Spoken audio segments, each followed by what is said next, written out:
You know that feeling when you're about to do something for the very first time. Your heart starts racing, your palms get sweaty, and suddenly you're thinking of 100 reasons why maybe you should just stay home, stick with what you know, play it safe. Whether it's starting a new job, going to a party where you don't know anyone, trying a new workout class, or even just ordering something different at your favorite restaurants, that hesitation, that anxiety, that voice in your head whispering doubts, it's all rooted in one thing: the fear of the unknown. But here's what's really interesting, and maybe even a little reassuring. This fear isn't actually about danger. It's about uncertainty. And understanding this distinction can completely change how we approach new experiences. Let's talk about what's actually happening in your brain when you face something new. Your brain is, at its core, a prediction machine. It's constantly taking in information from your environment and comparing it to past experiences to predict what's going to happen next. This is incredibly useful. It's what allows you to walk downstairs without consciously thinking about each step, to have a conversation without planning every word, to navigate your daily life with relative ease. But what happens when you encounter something you've never experienced before? Your brain has no reference point. It can't predict the outcome. And here's the crucial part. When your brain can't predict what's going to happen, it defaults to assuming there might be a threat. It's a survival mechanism that's been with us since our ancestors roamed the savannah. Better to be overcautious about that rustling in the bushes than to assume it's nothing and end up as lunch for a predator. In modern life, this means that walking into a networking event where you don't know anyone can trigger the same anxiety response as facing actual danger. Your brain is essentially saying, I don't have data on this situation, so I'm going to prepare for the worst-case scenario. Your heart rate increases, stress hormones flood your system, and suddenly you're in fight or flight mode. All because you're about to make small talk with strangers over coffee and appetizers. Let me give you a concrete example. Imagine you've been working at the same company for 5 years. You know everyone, you know the routines, you know exactly what's expected of you. Then you get a job offer at a new company, better pay, better position, everything looks great on paper. But as the starting date approaches, you feel this growing sense of dread. You start second-guessing your decision. What if I don't fit in? What if my new boss is difficult? What if I can't handle the responsibilities? What if I made a huge mistake? None of these fears are based on actual evidence. The new company hasn't done anything wrong. You're afraid because you can't predict what's going to happen. Your old job, even if it wasn't perfect, was predictable. You knew what to expect. The new job is unknown territory, and your brain interprets that uncertainty as potential danger. Now, here's where things get really fascinating. One of the most powerful tools we have for managing this fear of the unknown is other people. And I don't just mean having someone there for moral support, though that's part of it. I'm talking about a phenomenon that researchers call social buffering. When you're in a stressful or uncertain situation with another person, particularly someone who appears calm and confident, their emotional state actually influences your emotional state. It's like your nervous systems are communicating. If they are relaxed, your brain picks up on those cues and thinks, okay, if this person isn't worried, maybe I don't need to be either. Think about children learning to navigate the world. A toddler encounters a dog for the first time. The dog is unfamiliar, unpredictable. Should the child be afraid? The toddler looks at their parents.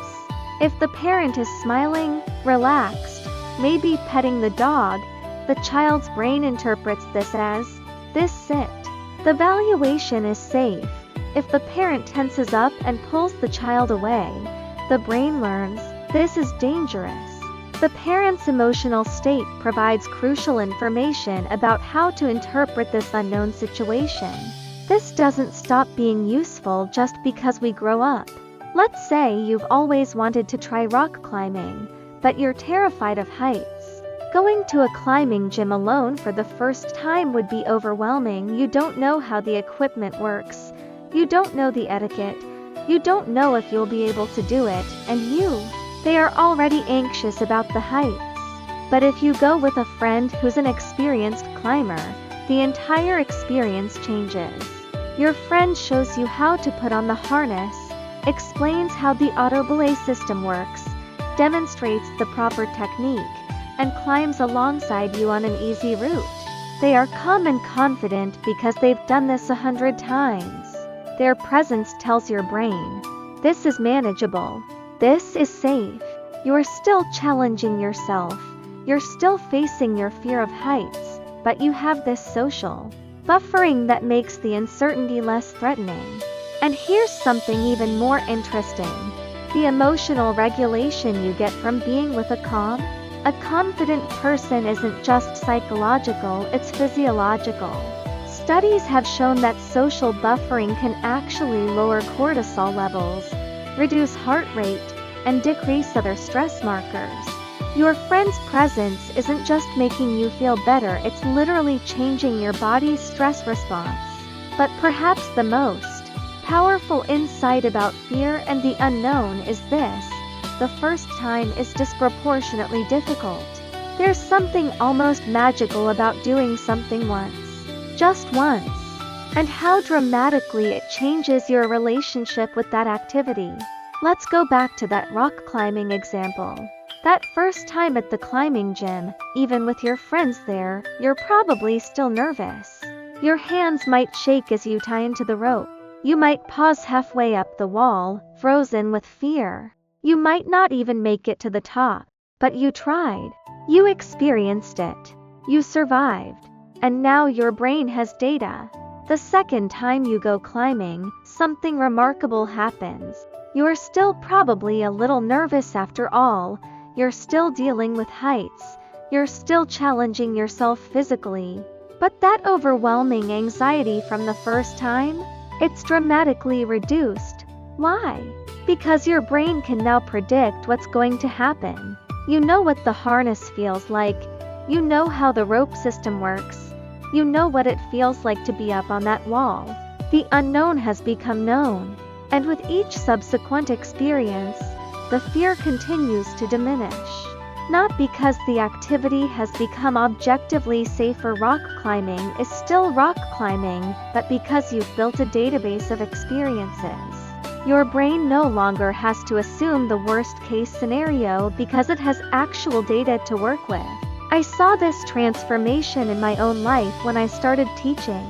The first time I stood in front of a classroom full of students, I was absolutely terrified. I had prepared my lessons meticulously. I had practiced what I was going to say. But the moment I walked into that room and saw all those faces looking at me expectantly, my mind went blank. My voice shook when I introduced myself. I could feel sweat dripping down my back. I kept losing my place in my notes. It was, honestly, pretty rough. But I got through it. That first class ended, the students left, and I had survived. It hadn't gone perfectly, but it was done. And the next class I taught, literally the very next one, was noticeably easier. I still felt nervous, but not paralyzed. I could actually remember what I wanted to say. I could make eye contact with students without feeling like I might pass out. By the end of my first semester, teaching a class felt almost routine. I actually started to enjoy it, to look forward to it. That first time created a reference point. And that reference point changed everything. So how do we actually use this understanding to overcome our fear of new things? It comes down to a process that works with our brain's natural functioning rather than against it. First, understand what you are actually afraid of. Remember, you're not afraid of the thing itself, you're afraid of not knowing what will happen. If you're anxious about going to a yoga class for the first time, you're probably not actually afraid of stretching. You're afraid of not knowing what to do, of looking foolish, of being the worst person in the class. of the instructor calling on you when you have no idea what poses they're talking about. Name these specific uncertainties. They're much less scary when you shine a light on them. Second, find your social buffer. Who can you bring along, or who can guide you through this experience? This doesn't mean you need to be dependent on others forever, just means that for that crucial first time, having someone there can make the difference between avoiding the experience altogether and actually trying it. If you want to start going to the gym but feel intimidated, maybe you have a friend who works out regularly who can show you around, introduce you to the equipment, help you feel less like a lost beginner. If you're nervous about attending a professional conference, maybe you can connect with a colleague who's been before and can navigate the experience with you. If you're thinking about trying a new hobby like pottery or painting, taking a beginner class means you're surrounded by others who are also doing it for the first time. Instant social buffering. Third, and this is the crucial part, commit to doing it once. Just once. Don't worry about whether you'll like it. Don't worry about whether you'll be good at it. Don't commit to doing it every week for the next year. Just agree to try it one single time. This makes the challenge feel manageable. You're not making a huge life change. You're just gathering data for your brain. Let's say you've been thinking about joining a book club, but you're anxious about speaking up in group discussions. Worry? You won't have anything intelligent to say, concerned you'll have different opinions from everyone else. The idea of committing to a monthly book club for the foreseeable future might feel overwhelming. But going to one meeting? That's doable. You can do anything once. And here's what often happens. After that first time, you realize it wasn't as scary as you'd built it up to be in your head. Maybe you did feel a little awkward, maybe you didn't say much, but you survived. You now know what a book club meeting is actually like. The unknown is no longer unknown. And when the next meeting rolls around, the decision to go is so much easier because you're not facing the unknown anymore, you're facing something familiar. Fourth, embrace small exposures that build on each other. You don't have to tackle your biggest fear all at once. In fact, it's usually more effective to start with smaller, less intimidating versions of the new experience and gradually build up. If you're terrified of public speaking, you don't have to start by giving a presentation to 100 people. Maybe you start by speaking up more in small team meetings at work. Then perhaps you volunteer to give a brief update at a slightly larger meeting. Then maybe you present to a friendly audience like a local community group. Each small exposure gives your brain more data, more experience, more evidence that you can handle this. By the time you're standing in front of that large audience, your brain has already been through variations of this experience multiple times. It's still new, but it's not completely unknown. Here's something important to understand. This process doesn't just apply to specific fears or anxieties. It's actually a fundamental principle about how we grow as human beings. Every single thing you're comfortable doing now, every skill you have, every environment you feel confident in, all of it was once new and unknown. You've been through this process countless times in your life, probably without even realizing it. Learning to drive, starting college, your first kiss, your first job interview, moving to a new city, becoming a parent, all of these were once terrifying unknowns. And all of them became familiar through experience. The fear of the unknown didn't disappear because you became a different person or because you magically became brave. It disappeared because the unknown became known. This is actually incredibly empowering when you think about it. It means you are not stuck. You are not limited by your current comfort zone. The boundaries of what feels safe and familiar to you aren't fixed, they're constantly expandable. Every time you do something new, every time you push into that uncomfortable space of uncertainty, you're literally expanding the comfort zone. You're teaching your brain that it can handle more than it thought it could. Now, I know what some of you might be thinking. But what if I try something new and it actually does go wrong? What if I fail? What if I embarrass myself? What if it confirms all my worst fears about myself? This is a valid concern, and it's worth addressing directly. Yes, when you try new things, sometimes they don't go well, you might fail. You might embarrass yourself. You might be bad at it. But here's the thing. That's still valuable data for your brain. Let's say you tried that yoga class and you're terrible at it. You can't do half the poses, you lose your balance. You're huffing and puffing while everyone else seems serene. That's still a success in terms of overcoming fear, because you've learned something crucial.